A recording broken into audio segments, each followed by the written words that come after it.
family members to show them what I was doing. And at the time, I'd built up a list of people who had kind of been following what I was doing. And I sent out an email to these guys and I said, hey, I'm gonna do this workshop for my family, teaching how I'm starting my business. And if anyone else wants to come, I just pulled a number out of my head. It's gonna cost $5,000 and we'd love to have you to show up. And we had about 4 people. That's kind of gutsy at that stage. Yeah, completely, I didn't plan on anyone saying yes, but I just wanted to put it out there so I could say I had a $5,000 seminar. And we had 4 people who signed up and paid $5,000 to come to the seminar. And so I was just blown away. So we had 4 participants and all my family members, everyone I knew. So it looked like I wanted to fill the room so they didn't think that they were the only ones who signed up for it. And I taught a little seminar teaching what I had done. And, and then we turned that into a product, the seminar, and sold that, and then started getting more and more into teaching people how we were doing this and how we were using the internet to make money. Now, there's so many people in this space, and it's unfortunate. Everybody knows they need to be able to earn an income, and most people want to be able to do that and still be with their family, have some free time. But almost any approach to doing it, network marketing, internet marketing, anything, starts to get these negative connotations to it, because there are also people that go out there that don't really truly add any value. And I appreciate, kind of I don't know how to describe it, just you were just so straight with what you were doing. It was refreshing. What do you think has made you successful? I think, it's a lot about what you teach also, as well as just figuring out ways to provide value. But I found if I can provide value, someone's going to get value from it, they're going to go and they're going to buy my next thing, or they're going to buy the next bigger thing up.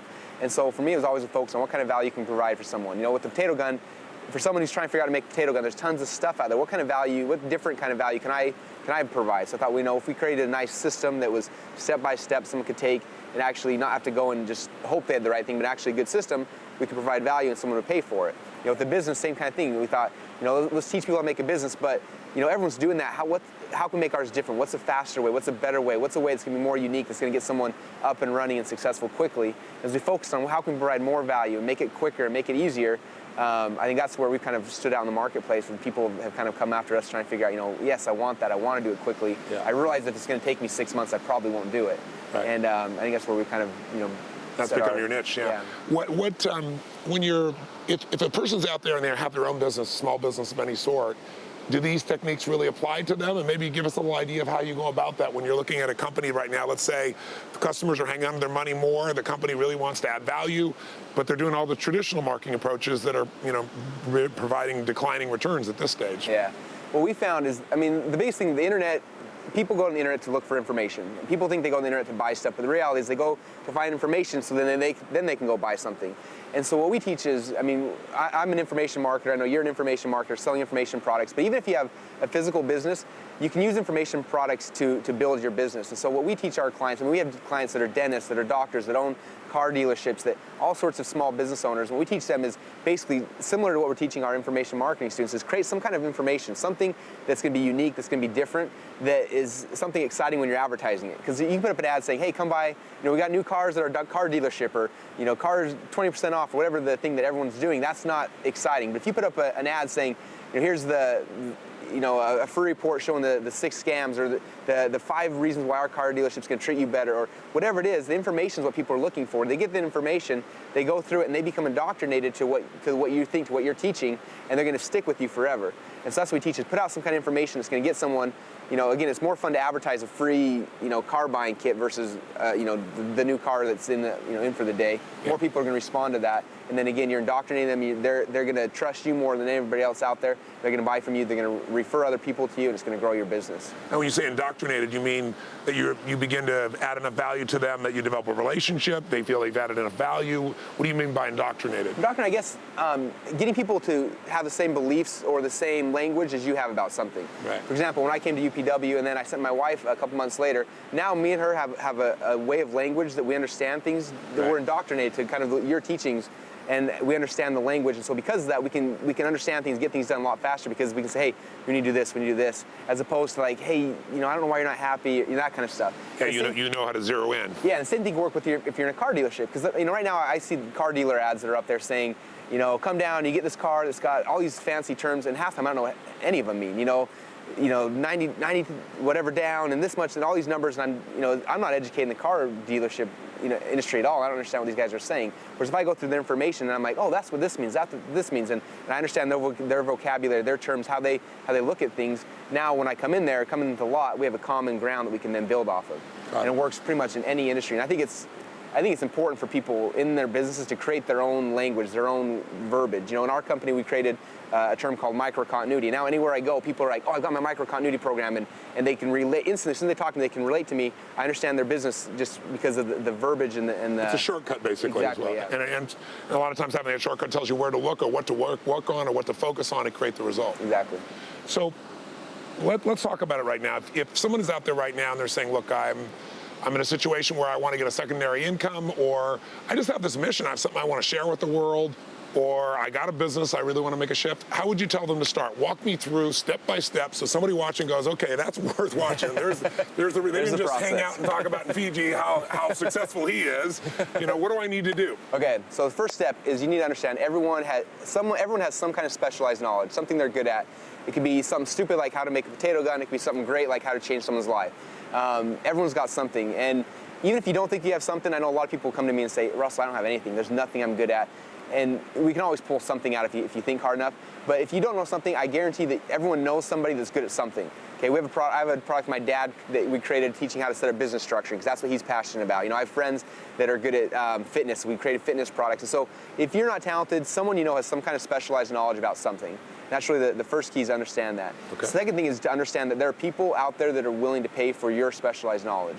And a lot of people, that's a big thing to overcome, is that, you know, no one's going to want to buy my information about how to grow a tomato garden. No one's going to buy my information about whatever it might be. But the interesting thing is that, you know, maybe in your neighborhood or in your city there might not be people interested, but we're dealing with the internet. And if you have one person in every state who wants to buy your product, or 2 or 3 people in every state around the world, that could be hundreds of thousands of people who want to buy your product. You don't have to sell a lot to make money. You have to understand that there are people who will pay you for your information if you're willing to package it in a way that they can buy. So if I can figure out something that either I personally am passionate about, then I got an expertise. It could be a certain type of recipe. It could be a way to do my gardening. It could be anything at all, but it's something I got a passion about. Or if I know somebody who's damn good, I can use my brain and go, look, I don't have to build the house. I can be the contractor. Exactly. I can figure out what's needed and put it together once I understand the system. Exactly. And then once I know that, then all I got to do is find out where that community of people is on the internet, which is the interesting thing is you can find them pretty easily today. So let's talk a little bit about that. Yeah, about finding people on the internet.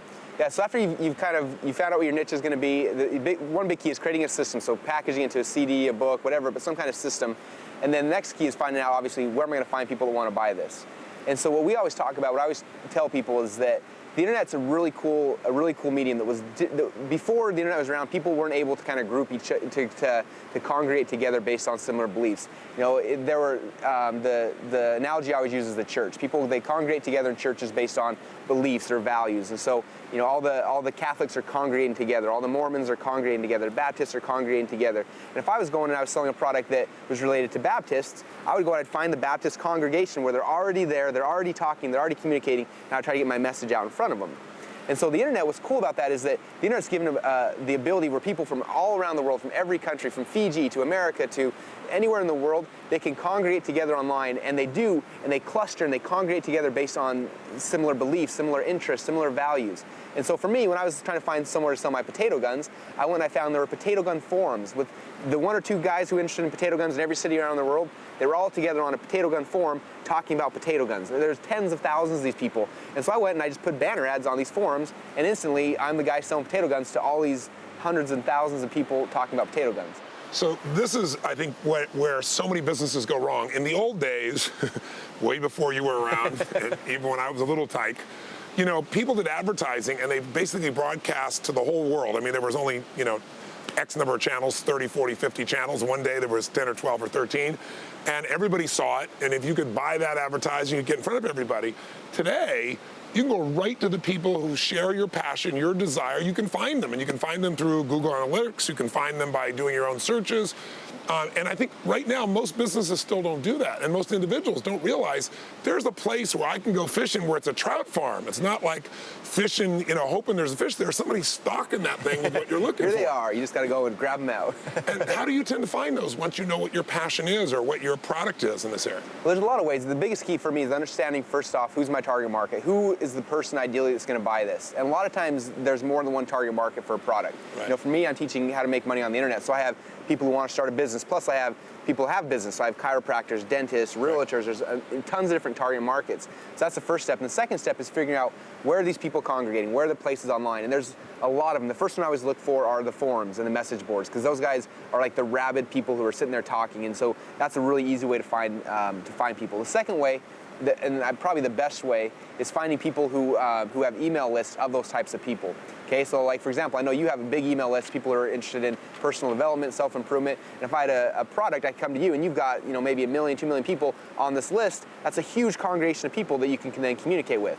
I have a big list of over 500,000 people who are interested in how to make money on the internet. Right. So if I find I have a community of people, and if someone comes to me and sets up a deal with me, then I can then send this message out to my whole community. Right. So finding people who already have email lists full of their target market.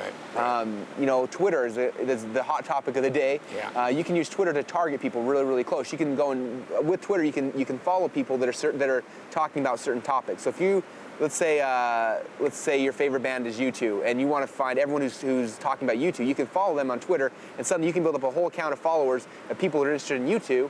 And then if you want to, let's say you're selling U2 CD, you can go and you send a message out to 10,000 or 20,000 people who are listening to U2. Yeah. On Google, it's the same kind of thing.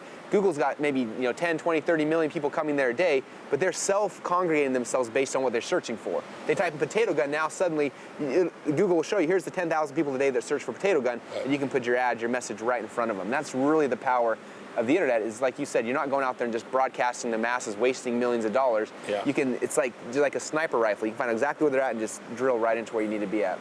I think it's really interesting, the searches that people are doing on Google, they're making a congregation. A lot of people think congregation, they think one place they're meeting, but Google is congregating them for you. They're pulling them from wherever they are and saying, here's all the people who are reaching for you instantly. Technology is unbelievable. And it really cuts costs so massively. I mean, talk about what this does to margins for someone who's selling an information product versus people in a traditional business. Oh yeah, well you look at, prior to the internet, there's no way someone like me could sell my information products. I mean, I got started, I had zero ad budget, I had nothing like that. And so I was able to go out and find free ways to find these communities. But now, even now that we have a business and we're growing, now, I mean, it's not expensive for me to go and find an extra 1,000 customers or an extra 200 customers here and there. I just got to find the place, negotiate the prices down and get it really, really cheaply. Because, especially, everyone's hurting on selling advertising right now because of the economy. So because of that, it's 10 times cheaper and easier to get the customers you need in for any business. Right. And again, for information marketing business, our profit margins are amazing because we're selling CDs and books, and we're marking them up, hundreds of thousands of percent up from what we're paying for them. But even if you're selling cars, you're selling dentistry, whatever you're selling, your costs aren't that high. If you're doing it right, there's not a lot of cost behind it. Now, you've got a really great strategy. I mean, if we're talking about steps here, we're saying find something you really love, something you're passionate about, that you've got some expertise, or take a business you already have and say, what's some information that would really, truly be valuable for somebody that maybe, I share it with my patients or I share it with my clients or customers, but if I were to package it really simply, very quickly, very easily, I could get a hook of interest. And out of that, if I then found the right kind of communities, I could get those people to begin to take a look at my product or service without me having to physically call on them or make a phone call or buying an ad and broadcasting it to the world. I'm going right to that precise individual. So let's talk about the system that you've learned to use and that has become so effective in internet marketing of how do you really capture those clients? Let's say I've got that passionate interest, I've developed even a product, I know where to find potential customers. How do I turn potential customers into real customers? Okay. Again, it comes back to the way business works on the internet. People are all looking for information. And right. So what we do first off is a lot of people, we talked about a little earlier, most people probably have spent money on a website. They spent $5,000, $10,000 building this big, beautiful website. And most people's websites aren't making any money at all. And so what we do is we create... because they're confusing. People show up and there's 20 different links on there. One of the rules of direct marketing, it says a confused mind always says no. Someone comes to your website and there's 30 different links and there's banner ads and there's all this stuff, and they look around and too they many don't know what to do. Choices equals no choice. Exactly. Yeah, I got it. And so what we do is we create very simple websites that don't have a lot of fluff. There's only one option on these websites. We call them squeeze pages or landing pages. There's different variations on how to do it, but very simple websites that just have one call to action, one thing I want someone to do. And what we do is we call them squeeze pages. The way that I structure mine are very simple. I usually have a headline at the top that just says free video reveals the #1 secret to, and then fill in the blank. So what secret, what value do you have that you can offer someone? And pull out one of the best secrets you have, whether it be how to increase your business, or how to find more clients, or how to, whatever your niche is, whatever it is you're teaching, what's the one really cool secret you can pull out of that you can give away for free? Because again, our goal here is to give value to people. And the better the value is, the better that secret is, the better the offer is you're giving someone, the more likely they are to take some action. Right. So that's what I'm giving. The headline says, free video. I'm usually making a video teaching this one secret.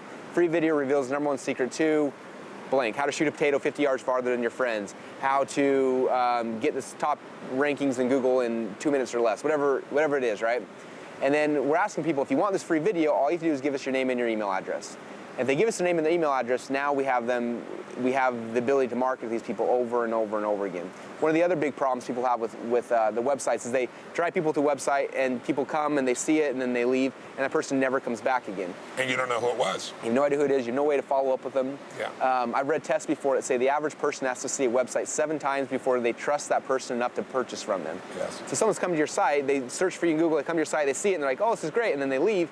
You got to hope that person searches for the exact same thing again, finds your site again, comes back 7 times before they have enough trust to purchase from you, which is not an easy way to do business, obviously. No, it isn't. In the retail environment, the numbers are very similar now. I know I've seen 7 to 10, depending on which research studies show. People see ads over and over and over again, and there's a time when they finally feel, okay, I'm going to really go check this out. So one of the big challenges with a website that we talked about, at the top of the conversation here is, if you don't know who's coming, and they're not buying the first time. So many people say, I'm going to put up this great website, I got this great copy, they're going to come read it, they're going to buy my product. But especially in a tighter economy, people are thinking more. You've got to engage them more. You've got to add more value than just some copy. And so the beauty of what I see you doing, and some of the people who are applying internet marketing where they're really adding value, they aren't just hyping, is they really do give something really valuable that makes that customer go, wow, this guy, he's an expert, or he has something here that could be valuable to me, and makes them want to do more business with you. Is that right? Exactly, yep. So tell me, give me an example of how you go about this then. So you develop this squeeze page. Yep. How do you get that person to the squeeze page? I've got my product, I got my service, I found a passionate community or congregation. I've come up, what do I say? What the types of things that I say that make them come to that squeeze page in the first place? Okay, the worst thing you can do is try to sell to people. If you go to community, you go to Google, whatever, sell some, people don't like getting sold to. They like to buy stuff, they don't like being sold to. Say that again so everybody hears it, because it's so important. Yeah. People like buying stuff, but they hate being sold to. So true. So you don't want to sell people. So what you want to do, though, is because the squeeze page, I just said, I'm giving away free video reveals the number one secret to whatever.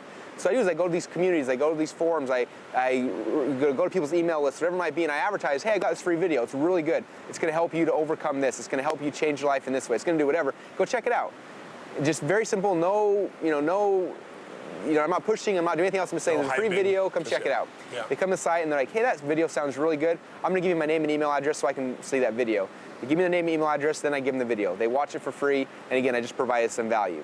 What's happened now, kind of behind the scenes, like, they have their name and email address. I put it in an autoresponder, which I'm not sure how familiar your audience is with autoresponders. Let's just explain it so everybody knows. It's the most amazing tool in the world. You paid $20-30 a month for this thing, and it'll make you millions of dollars. Basically, someone comes, they put their name and email address in a little form, and the autoresponder stores that name, and what you can do is you can set up, say, after somebody gives you the name and email address, immediately send them this email. You send them an email saying, hey, thank you so much for coming to my website. I hope you watch the video. If not, here's the link to watch the video again. So you provide more value. Right. And say now, 2 days after they put their name and email address, send out this email, which may be, here's some more value, here's some more information, whatever it might be. And then say 5 days after they sign up, then ask them if they want to buy this product. And then you can make an offer to them at that point. Right. And so you're following up with someone automatically, whether you're there or not. Okay, I'm here in Fiji with you, and I have autoresponders going out in 20 different niches, sending out autoresponder emails for me personally, telling people, providing value, giving them stuff, selling them stuff. It's like an automatic sales team, and we've all received them, obviously. Anybody on the web has subscribed to something or tied into something, we've done it. How do you make your autoresponders stand out so they feel like they're adding value? First off, to get them to stand out, the big key is, again, first off is the offer. What are you offering someone up front to get them to give your name and email address? The offer is the core of this whole thing. And second off, the difference between the way I do my autoresponders and some of the other people do theirs, is try to make your communication with people very, very personal. You don't want it to be, here's Russell Brunson's corporation, here's a corporate email coming from someone. That's not how people buy nowadays. They buy off relationship, off of trust, off of who you are. And so we make our emails very personal. It's funny because If someone responds to my emails, they goes to my help desk. My support girls, they answer all the emails that come back. And every time I send an email out, we probably get 1,500 or so personal responses from people saying, "Hey Russell, that's really great. Hey Russell, I have a question about this." And they really think that they're literally communicating with me every single day. And it's the same people almost every single time responding. They have no idea that I'm just sending out mass emails because it's so personal. I'm sharing experiences. I'm telling them what I'm doing. I'm providing value. I'm sharing experiences I'm having with them, and it builds that relationship and gets them to want to purchase from you, not just once, but again and again and again. And I think, since all of us have gotten the type of autoresponders that we just delete immediately, I think the difference is, what I found is, I really want to answer everybody's question, but there aren't that many questions. So, there might be 3, 4 dozen questions, and once you can figure out what the answer is to those and you can generate a sincere answer, it really is your voice coming back. Someone else, the computer, is now sending it back based on what they really want, or your assistant is, that type of thing. Yeah. So it's almost like you got this paid sales team that's out there while you're able to be with your family and be with your children and fly to Fiji and do the things you want to do, which is what everybody needs, but not everybody can afford to build a sales team, but they certainly can afford a $20 or $30 a month autoresponder. Exactly. So I've got this product. I've got this passionate area. I found this category. I've given them a link to a offer for a free video that's going to give them a secret of what they really need. They say yes, the video starts to play. Or do you send them the video? How do you work that? We usually immediately afterwards on the next page I show them the video. Because people, sometimes the email won't get through to them immediately. It might take a while, and people feel like they've been cheated if they do that. So I give them the video immediately, give them the value up front as quick as humanly possible. And basically the way, and this is where I kind of start into my sales pitch. I give them the tip, the secret, whatever it is, and I share it with them. And again, if I can get that person to have an aha moment, and they say, "Huh, that's a good idea." It doesn't have to be a big, life-changing thing. Just an aha moment. They say, "Wow, that's actually a really good idea. I hadn't thought about that." If I have them have that moment, then I have them. They're at that point they're interested in purchasing. Right. And so the way I usually end the video, I say, "Hey, if you think that tip was good, I've got a bunch more just like this in my book or in my CD or in my whatever it is I'm selling. They're just like this. They're going to be able to change your life even more. They're going to change your business faster, better. I got a whole bunch of them here, and this is my product." Right. And basically offer. And it's a non-threatening sales approach. But if you do it the right way, again, you provided some value, and immediately afterwards, they're going to want more of you. Every time, for you, example, when I bought your first course, I wanted more, and I bought the second one. I bought all of them. Right. I went to UPW, and one next thing. My wife and I are going to Date with Destiny because every single point of this, we're getting value, and you want more, you crave more, you want to consume more. Right. And if you do that, again, if you give them the value up front, they're going to want more. They're going to want to buy what your next product is, and then your next thing, and they're going to keep going. As trite as it sounds for anybody watching, where this whole thing breaks down and why